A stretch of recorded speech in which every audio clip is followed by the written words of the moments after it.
आज के इस वीडियो में हम बात करेंगे Bihar staff selection commission BSSC की जो न्यू रिक्रूटमेंट नोटिफिकेशन है, जो कि फ्रेंड्स यहाँ पर Bihar BSO recruitment 2025 online form के लिए जारी की गई है। इसका ऑनलाइन फॉर्म आप कैसे अप्लाई कर सकते हैं, इसके स्टेप बाय स्टेप प्रोसेस के बारे में हम बात करेंगे इस वीडियो में। तो यहाँ पर फ्रेंड्स देखिए, जो नोटिफिकेशन है वो आपके सामने यहाँ पर जारी हो चुकी है, जिसमें मान्यता प्राप्त विश्वविद्यालय से अर्थशास्त्र या गणित या सांख्यिकी में से किसी भी एक विषय में आपके पास स्नातक डिग्री होनी चाहिए। और यहाँ पर जो टोटल पोस्ट है वो 682 वैकेंसीज हैं, जो कि आपको कैटेगरी वाइज यहाँ पर देखने को मिल जाती है। एज लिमिट फ्रेंड्स आपका यहाँ पर जो है काउंट किया जाएगा, जिसके लिए गणना दिनांक है 1/8/2024। इसमें फ्रेंड्स जो उम्र सीमा है वो मिनिमम 21 साल है, मैक्सिमम 37 साल है। बाकी अदर कैंडिडेट को अपर एज में यहाँ पर छूट मिल जाती है। तो ये फ्रेंड्स आपको यहाँ पर इंस्ट्रक्शंस दिए गए हैं, आप यहाँ पर चेकआउट कर सकते हैं। पोर्टल पर आने के बाद सबसे पहले यहाँ पर एक ऑप्शन है रजिस्ट्रेशन का, तो आप रजिस्ट्रेशन टैब पर क्लिक करेंगे। अब कुछ बेसिक जानकारी आपको यहाँ पर फिल करनी होगी, जिसमें सबसे पहले है कैंडिडेट का नाम। तो आपको फ्रेंड्स आपके अकॉर्डिंग आपका 10th के मार्कशीट के अकॉर्डिंग जो भी नाम है वो आप देंगे। आपका जेंडर देंगे।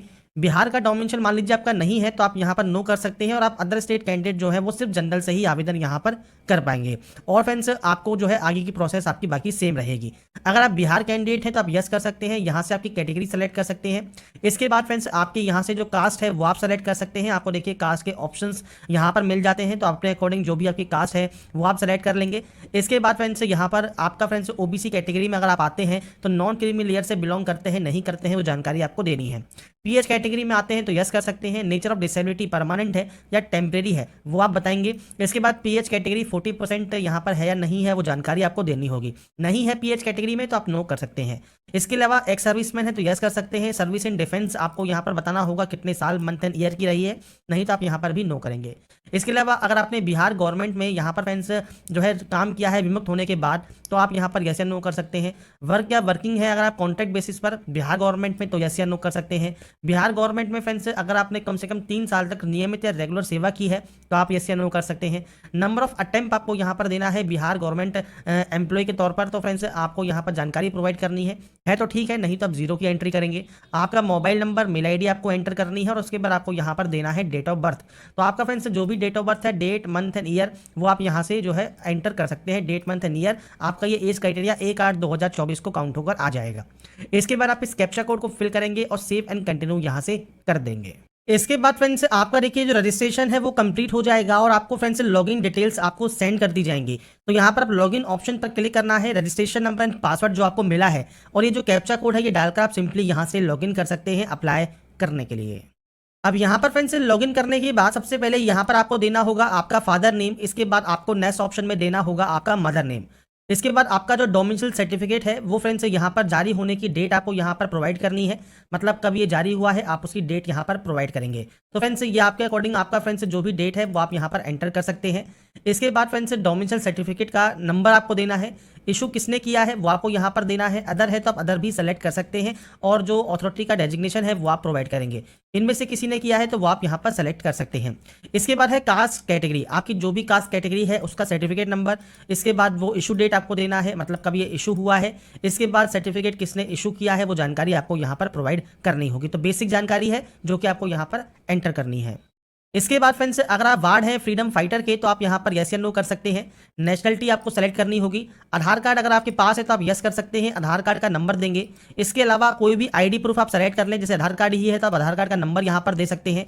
आइडेंटिफिकेशन मार्क में कोई भी कट का निशान है, कोई मोल है, कोई बर्न का निशान है तो आप उसे एंट्री कीजिए, नहीं है तो आप यहाँ पर नो मार्क की एंट्री कर देंगे। अगर आपको कोई भी एग्जाम देने से फ्रेंड्स यहाँ पर मना किया गया है तो आप यहाँ पर यस या नो कर सकते हैं।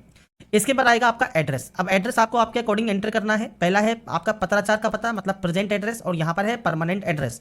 अब ये या तो सेम होंगे या अलग अलग होंगे। सेम होंगे तो सेम एस पर क्लिक कर दीजिएगा, अलग अलग है तो आप अलग अलग एंट्री कर सकते हैं। तो यहाँ पर फ्रेंड्स आपका जो भी प्रेजेंट एड्रेस है वो आपको यहाँ पर देखिए लिस्ट मिल जाती है आपके अकॉर्डिंग। आप यहाँ पर आपका जो भी डिस्ट्रिक्ट है वो आप यहाँ से सेलेक्ट कर सकते हैं। मैं सिर्फ सैंपल शो कर रहा हूँ, आपके अकॉर्डिंग आपका एक्चुअल डाटा आपका एड्रेस का वो आपको यहाँ पर प्रोवाइड करना है, और उसके बाद आपको यहाँ से डाटा को सबमिट कर देना है। इसके बाद फ्रेंड्स नेक्स्ट ऑप्शन आएगा आपके यहाँ पर पेमेंट का। अब आपको पेमेंट यहाँ पर करना है तो आपको यहाँ पर फ्रेंड्स या तो एसबीआई या आईसीआईसीआई, इन दोनों में से कोई भी पेमेंट गेटवे चूज कर लें, और उसके बाद आप प्रोसेस करेंगे नेक्स्ट स्टेप के लिए। नेक्स्ट स्टेप पर आने के बाद फ्रेंड्स या तो आप अपने कार्ड के माध्यम से पेमेंट कर सकते हैं, या आप नेट बैंकिंग के माध्यम से कर सकते हैं, या आप यूपीआई के माध्यम से कर सकते हैं। अब जैसे यूपीआई क्यूआर कोड अगर आप यूज करना चाहते हैं तो फ्रेंड्स आपके सामने देखिए यूपीआई का जो क्यूआर कोड है वो आ जाएगा, आपको इसे स्कैन करना है और उसके बाद अपने पेमेंट को फ्रेंड्स कंप्लीट कर लेना है। उसके बाद फ्रेंड्स जैसे ही आपका यहाँ पर पेमेंट सक्सेसफुल होगा, सक्सेसफुल प्रोसेस होगा, इसके बाद आप नेक्स्ट स्टेप पर जा सकते हैं जो कि है क्वालिफिकेशन का। इसके बाद फ्रेंड्स यहाँ पर देखिए अब आपको एंट्री करनी है आपके क्वालिफिकेशन की 10वीं 12वीं और डिग्री। अब यहाँ पर आपको आपकी सब्जेक्ट्स मेंशन करनी है। तो फ्रेंड्स आपको यहाँ पर जो भी सब्जेक्ट्स आप लिख रहे हैं इस तरह से आपके फ्रेंड्स सब्जेक्ट में बीच में आपको सिर्फ स्पेस देना है। आपको फ्रेंड्स यहाँ पर जो है स्पेशल कैरेक्टर आपको यूज़ नहीं करने।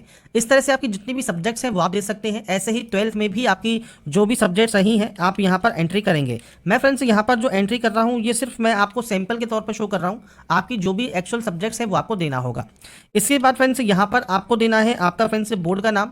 इसके बाद देना है आपके फ्रेंड्स जो टोटल मार्क्स हैं वो आप यहाँ पर एंटर करेंगे। आपके ऑब्टेन मार्क्स देंगे, परसेंटेज आपकी आ जाएगी, सर्टिफिकेट नंबर आप दे सकते हैं या आपका मार्कशीट नंबर आप देंगे और आपका सर्टिफिकेट इशू डेट या मार्कशीट इशू डेट जो भी आपके पास अवेलेबल है वो जानकारी आप यहाँ पर एंटर कर सकते हैं। तो ये फ्रेंड्स आपके ऊपर डिपेंड करेगा, आपने इसको कब पास किया है, आप उसकी जानकारी यहाँ पर प्रोवाइड कर सकते हैं। ये फ्रेंड्स आपकी मार्कशीट के अकॉर्डिंग जानकारी आपको देनी होगी। ऐसे ही 12th में भी आपको बोर्ड का नाम, नंबर्स आपको देने हैं। डिग्री में अब आपने BA, BCom, BSc pass course किया है या अदर किया है वो आपको देना है। अदर है तो अपनी अदर की जानकारी दे सकते हैं। इसके बाद सब्जेक्ट्स आपने कौन सी पढ़ी है वो आपको यहाँ पर प्रोवाइड करना है। इसके बाद सेम आपकी यूनिवर्सिटी का नाम और आपके नंबर्स की आपको एंट्री करनी है। अगर आपके पास कोई वर्क एक्सपीरियंस है तो आप उसकी जानकारी यहाँ पर दे सकते हैं। अगर मान लीजिए है तो आप यस कीजिए और आपके एक्सपीरियंस की जानकारी यहाँ पर आप प्रोवाइड करेंगे। नहीं है तो आप सिंपली नो कर सकते हैं और इसके बाद सबमिट कर सकते हैं। इसके बाद फ्रेंड्स नेक्स्ट ऑप्शन आता है अब आपके यहाँ पर डॉक्यूमेंट्स अपलोड का। तो सबसे पहले आपको फोटोग्राफ एंड सिग्नेचर अपलोड करना होगा। फोटोग्राफ जो रहेगा वो फ्रेंड्स आपका यहाँ पर जेपीजी फॉर्मेट में रहेगा। 20 से 50 KB में आपको यहाँ पर आपका फोटोग्राफ अपलोड करना होगा। 1 महीने ज़्यादा पुराना ये नहीं होना चाहिए। यहाँ पर 2 तरह से सिग्नेचर अपलोड होंगे, एक है इंग्लिश सिग्नेचर और एक है आपका हिंदी सिग्नेचर। 10 से 20 KB में आपका सिग्नेचर रहेगा और आपको यहाँ पर देखिए पिक्सल भी दिया गया है। 200 से 60 पिक्सल का आपका यहाँ पर जो है सिग्नेचर रहेगा और 200 से 230 पिक्सल की आपकी जो है हाइट रहेगी फोटोग्राफ की। अब इसके लिए फ्रेंड्स आपको यहाँ पर ब्राउज पर क्लिक करना है, फाइल को सेलेक्ट करना है और अपलोड कर देना है। और अगर फ्रेंड्स मान लीजिए अपलोड करने में पिक्सल अगर आपको सेट करना है तो आपको आपकी जो भी फोटो है वो आप फ्रेंड्स ओपन कर सकते हैं MS Paint में। यहाँ पर आपको फ्रेंड्स यहाँ पर देखिए पिक्सल सेलेक्ट करने का ऑप्शन मिल जाएगा। अब पिक्सल क्या रखना है तो फ्रेंड्स आपको विड्थ रखनी है 200। तो आपको यहाँ पर फ्रेंड्स विड्थ रखनी होगी यहाँ पर 200, तो आप 200 लिखेंगे और हाइट रखनी होगी 230। तो आप यहाँ पर 230 की एंट्री करेंगे, ओके करेंगे, फाइल आपकी चेंज हो जाएगी। फाइल पर जाइए, सेव एज पर चाहिए और जेपीजी फॉर्मेट में सेव कर लीजिए। इसके बाद फ्रेंड्स यहाँ पर आपको देखिए आपकी जो लाइव फोटो है वो कैप्चर करनी है और इसके लिए आपको यहाँ पर इंस्ट्रक्शंस भी दिए गए हैं। सैंपल आपको दिया गया है एक्सेप्टेबल लाइव फोटोग्राफ का। तो कुछ इस तरह की फोटोग्राफ आपकी होनी चाहिए। अगर आप लाइव फोटो कैप्चर करते हैं तो आप फ्रेंड्स इस तरह की फोटोज़ को जो है यूज़ नहीं कर सकते। तो आपको लाइव फोटो जो है वो बिल्कुल क्लियर होनी चाहिए और उसके बाद फ्रेंड्स आपको आपकी लाइव फोटो यहाँ पर कैप्चर करनी है आपके वेब कैमरा से और आप टेक फोटो पर क्लिक करेंगे आपके वेब कैमरा से और उसके बाद आपकी फोटो जब यहाँ पर शो होगी इसके बाद ही आप submit and save and next यहाँ से कर सकते हैं। इसके बाद फ्रेंड्स नेक्स्ट ऑप्शन आता है आपके सर्टिफिकेट्स अपलोड का। आप सर्टिफिकेट देखिए फ्रेंड्स यहाँ पर 10 की मार्कशीट अपलोड होगी, 10 का सर्टिफिकेट अपलोड होगा। PDF फाइल में 50 से 1 MB का साइज रहेगा। और इसके बाद फ्रेंड्स 12वीं की मार्कशीट, 12वीं का सर्टिफिकेट, डिग्री की मार्कशीट, डिग्री का पास सर्टिफिकेट, फोटो, ID प्रूफ, आपका बिहार का डोमिसाइल सर्टिफिकेट और आपका SC ST कास्ट सर्टिफिकेट ये आपका यहाँ पर अपलोड होगा। तो आपको फ्रेंड्स ब्राउज पर क्लिक करना है, फाइल को सेलेक्ट करना है और उसके बाद यहाँ पर अपलोड कर देना है। तो फ्रेंड्स यहाँ पर ये अपलोड करने के बाद फ्रेंड्स यहाँ पर आपको एक ऑप्शन मिलेगा सबमिट का। तो आप यहाँ से डाटा को जो है सबमिट कर सकते हैं और सबमिट करने के बाद फ्रेंड्स आपकी देखिए जो प्रोसेस है वो कंप्लीट हो जाएगी और जो लास्ट स्टेप है वो आपके प्रिंट आउट का रहेगा। तो आपका जो प्रिंट आउट है वो सेव या डाउनलोड करके आप अपने पास रख पाएंगे फ्यूचर यूज़ के लिए, फ्यूचर रेफरेंस के लिए। तो यहाँ पर देखिए फ्रेंड्स जो जानकारी है वो मैंने आपको प्रोवाइड कर दी है। रजिस्ट्रेशन आप 19 अप्रैल तक कर सकते हैं, पेमेंट भी आप 19 अप्रैल तक ही कर पाएंगे और फॉर्म को सबमिट आप 21 अप्रैल तक कर पाएंगे। अगर आपको कोई भी दिक्कत आती है पेमेंट्स रिलेटेड तो आप दी गई इन हेल्पलेस नंबर पर संपर्क कर सकते हैं और साथ में फ्रेंड्स आपको यहाँ पर जो एडवर्टाइजमेंट है, इंस्ट्रक्शंस है वो भी आपको दिए गए हैं। अगर आपको हमारा ये वीडियो अपडेट पसंद आया है तो लाइक सब्सक्राइब से जरूर कीजिएगा